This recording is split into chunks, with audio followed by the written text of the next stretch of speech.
welcome back. Another episode of This Is It, Ocean Adventures. It's been a while. We appreciate the fans out there to kind of stay with us, even though we're not able to post that often.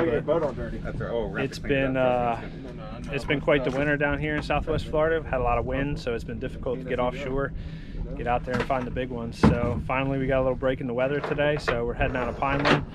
We're going to go out and see if we can load up on some big grouper. So got a good crew today. Got Big Yari representing Sanibel, and Big Mike. Oh, I miss my kids who normally throw the cast net. So we got a slimmer crew today. We got an injury with one of our big guys, Dawson. He's hurt himself, so many prayers out to him for quick healing so we can get him back out here on the boat, slaying fish with us. Won't be the same without him, but he'll be back soon enough. Tanner's over in Miami getting his picture taken, making money, so that's how it is. And Big Colton, he's in the fire academy now, so he's working his way, getting up there.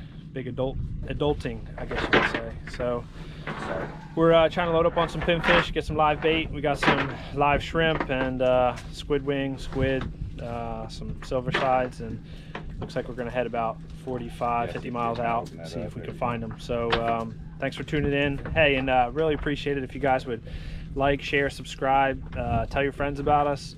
The more people we get watching our channel, the more trips we can do. We're trying to put together a trip out to the Bahamas, make a run from the East Coast, do the big crossing right over to the Bahamas. So obviously if we can get some more viewers, get some more subscribers to the channel, that would surely help us out in our ability to be able to do that and provide you guys some more good content. So thanks for everybody who's a loyal fan, and hopefully we'll have a big day slaying it out here. Tune back in a bit. All right, we're live. We're out here. Good old strike lines. We're about 50 miles offshore. Got a nice little ledge. And we've got a couple baby grouper that we had to throw back, but we had a little freeliner out there right now. Yari's hooked up on it. So we'll see. We got all the other rods in. Figured we turn this camera on. Hopefully we get some good footage. So yeah, just nice and steady. Yeah. Keep reeling them in. Reel up and then, pull up and then reel down. There you go. Pull up. Now reel down a little bit. There you go. I'm not quite sure what this is. Maybe kingfish, maybe a cobia. I saw a big white flash, so it might be either a big amberjack or a... And what we have on there, white bait, live white bait. Just a free line hook out there swimming. So nice day out here. They were calling for a 1.5 foot of seas, but it's more like 1 or less.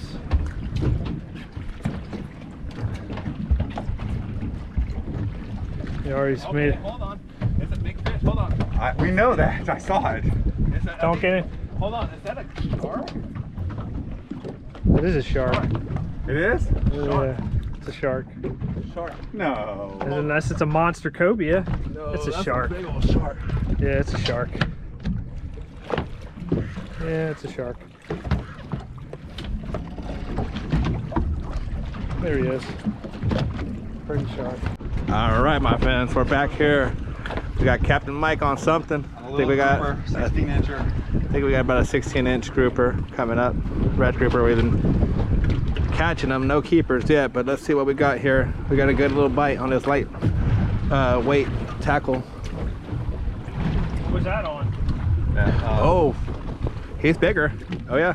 Oh, I have to keep her. Get the net. Yep. Big Mike pulled up a big old mangrove. That's what he was saying he was out here for today. I mean, obviously the grouper, but look at that. Yeah. That's a beast right there. Yeah, that's a stud. That'll eat. Well done, Cap. Finally, we got a keeper. Got the first. Got a keeper in the cooler. All right, we got double hook up. Big Mike on the SPJ. He's got something big. Yari's got something on too. Triggerfish, bro. Ah, do you need the net? Never mind. No. Triggerfish. Yari's got something now. Let's see what he's got. Don't need to record this. Yari's on something, huh? Another grouper. Another baby grouper. I think we're getting into him. We got B. He hit hard, but I don't. Oh yeah, you switched your thicker rod into a medium. I mean, he's definitely the heaviest one I've been pulling up.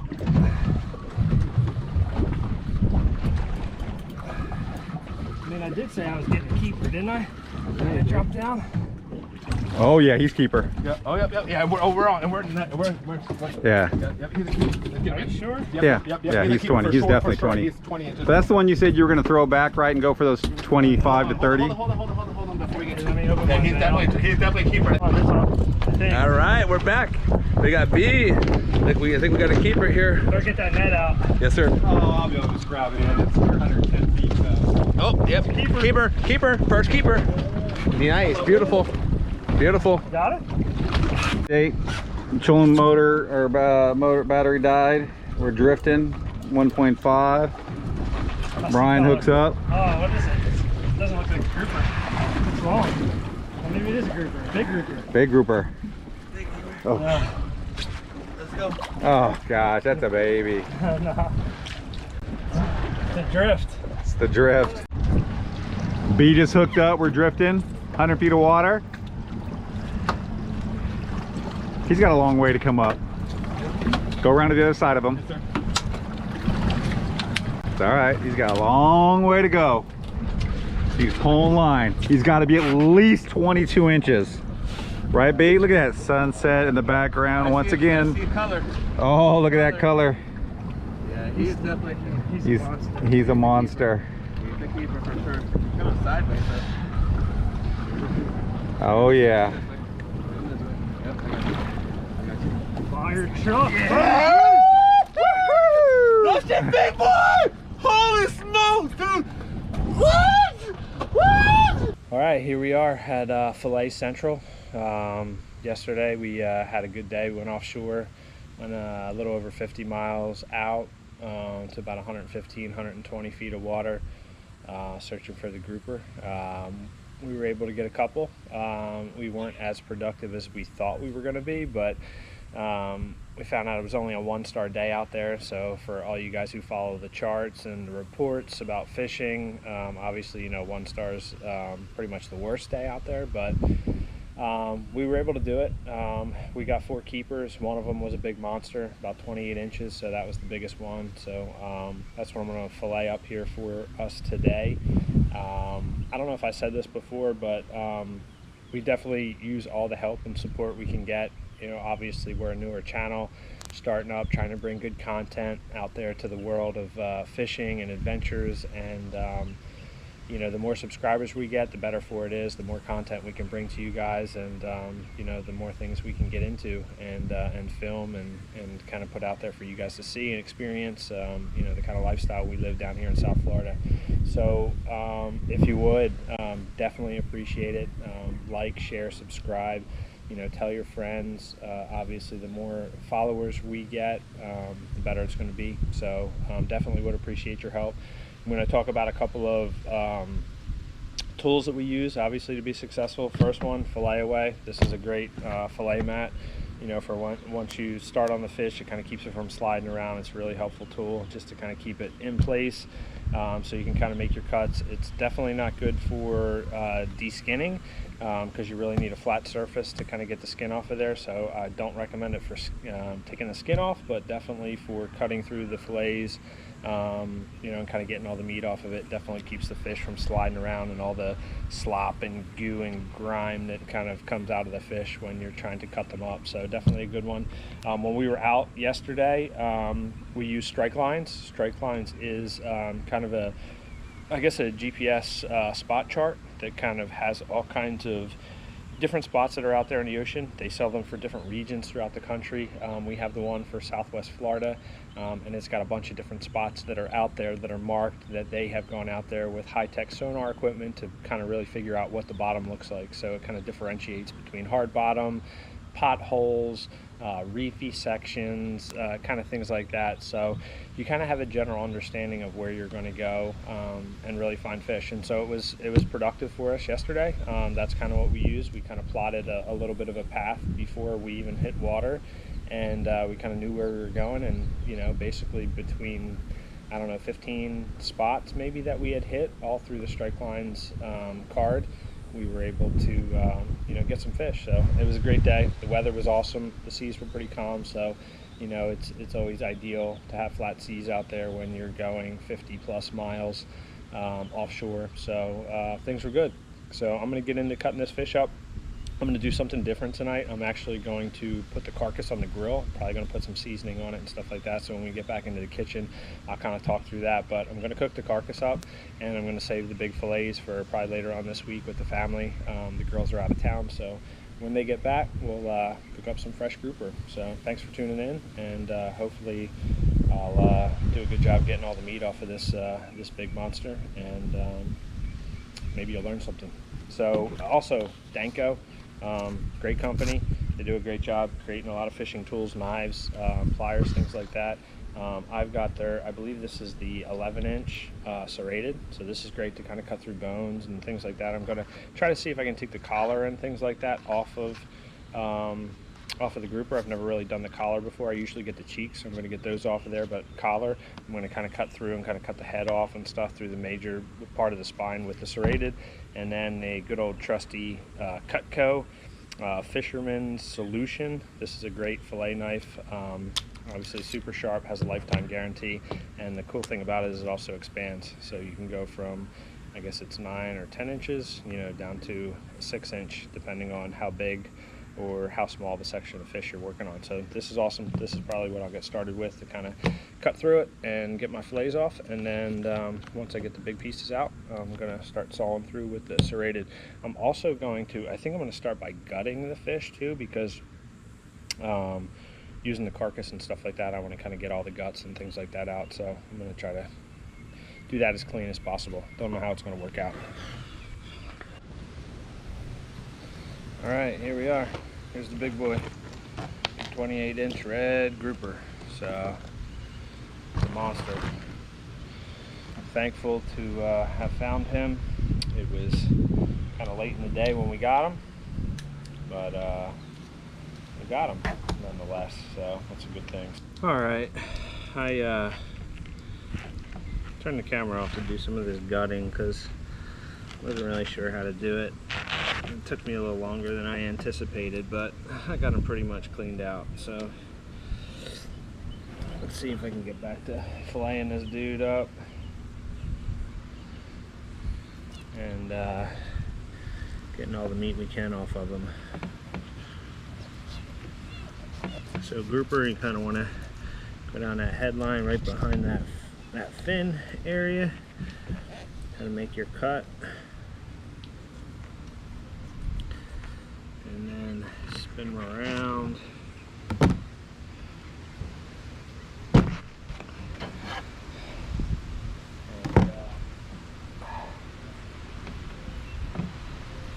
go down the spine, all the way back, all the way down. Sharp knife, I always say that. Make sure you stay on top of the spine. You'll feel it under there with the knife, and you just kind of want to work your way down it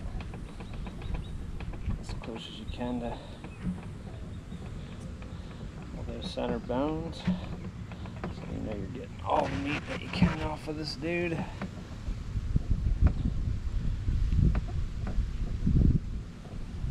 once you get down to the bottom, kind of feel it up and over the little spine.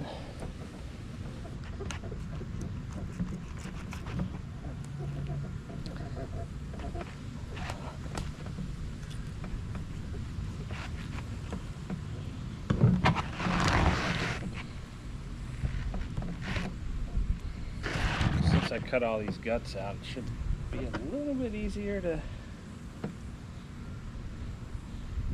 go through. I guess I'll leave the rib bones on somewhat and take them off later.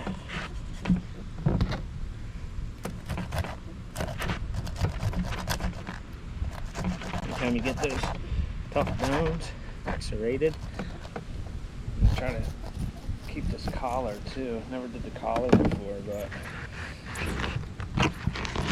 alright, there's a big old slab. I'm going to clean these rib bones up just because I don't like doing it after I'm trying to eat. I want to make sure I don't have no bones in my fish. Nice healthy slab of meat right there. Look at that thing. Nice slab of meat. Also did a good job of braining and bleeding these fish when we were out on the water. That's to preserve the meat as best as possible. I think I'm just gonna take the cheek. Get the cheek. Sorry about this camera angle, but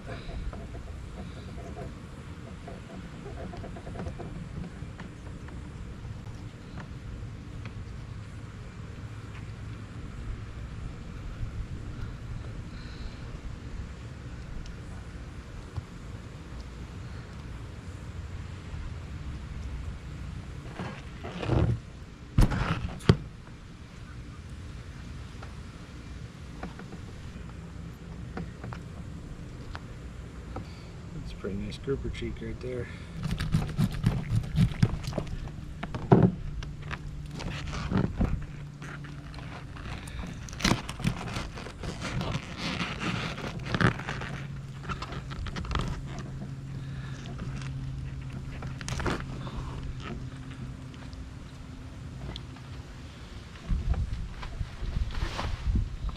All right, welcome back to the kitchen. Finally got done filleting that grouper, and as I said before, what we're gonna do tonight is we're gonna grill. Ooh, that's big. Grill the carcass. The girls are gone, so it's really just me. So I didn't want to cook a bunch of grouper because I know they like it, so I want to wait till they get home. But I wanted to have some fresh grouper since we just caught it yesterday. So not real sure, never really did this before like this. I think before I just put some Everglades seasoning on it and salt and pepper. So I'm gonna do a little garlic salt just to kind of coat it, get some garlic flavor, a little salt. And then I have a barbecue rub, and this is what I use when I do a lot of my grilling on the smoker for like my briskets, my pulled pork. I use this barbecue rub, so it's got a lot of nice flavors to it. It gets it smoky, sweet. So I'm gonna load this thing up, get a nice blackened coating on here, and let that sit. And then once it starts to soak into the meat, I'll flip it. I'll do it on the other side, and I'm gonna go out and get the grill started and let that thing come off the heat. So, all right, here we are, ready to throw this on the grill. So first thing I'm gonna do is spray the grill with some coconut oil. This will help to keep the fish from sticking. So you gotta be careful when you spray a grill with any kind of oil because it is flammable. So if you keep it held down and catches fire, it can come back and blow up the can. So you got to be really careful. Make sure you don't do that. All right, got a nice bunch of oil on there, and now we're going to throw this fish on here. Look at this. Hey Siri, set a timer for 2 minutes. Give her a flip. Ooh yeah, she's looking good. Give a little bit more of a spray here, just to make sure that it can stick when I flip it over.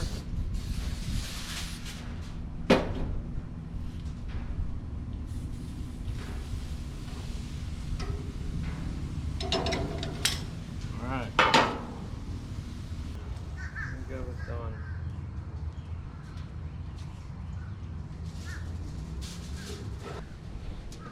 There you go. It's pretty good. Take it inside for the taste test, and hopefully it'll be good. All right, here we are for the moment of truth. Let's see.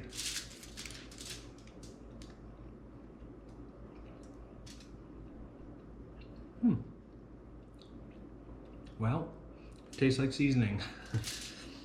The meat's nice and tender, which I expected. But yeah, pretty much just tastes like the seasoning, which is good. I like the seasoning. It's not fishy. And that's nice. So I think what I'm gonna do here is, you know, there's a lot of meat in between the little bones and stuff like that. So I think what I'm gonna do is take some time here and start to pull off all the meat. Hey, just keeping it real. I don't know, all y'all who eat these carcasses, I think it's gross. Just gotta be real. It's like slimy, it's got a weird texture to it, and it's definitely fishy. So I know I did this before, and I guess I forgot that it's really not that good. So for all you out there who do cook the carcasses and eat the carcasses, I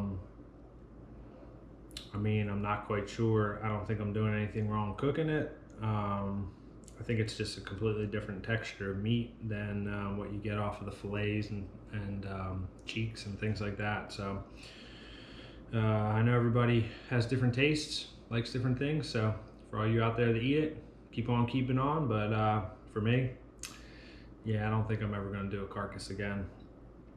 It was a good thought, good idea. I was trying. I know a lot of you people say, you know, you want to obviously eat all of it. It's a gift to be able to catch a big fish, and obviously to feed your family with it, and to have any that's wasted is a little wasteful. But for me, I'm not going to be eating any carcasses. So, but I'd love to hear your feedback for you guys that do eat them and like them. Let me know in the comments, because I'm confused. I think it's gross. So, like I said, just keeping it real. So, thanks again for tuning in, and look forward to the next adventure and putting together some good content for you. So, this is it. Ocean Adventures out.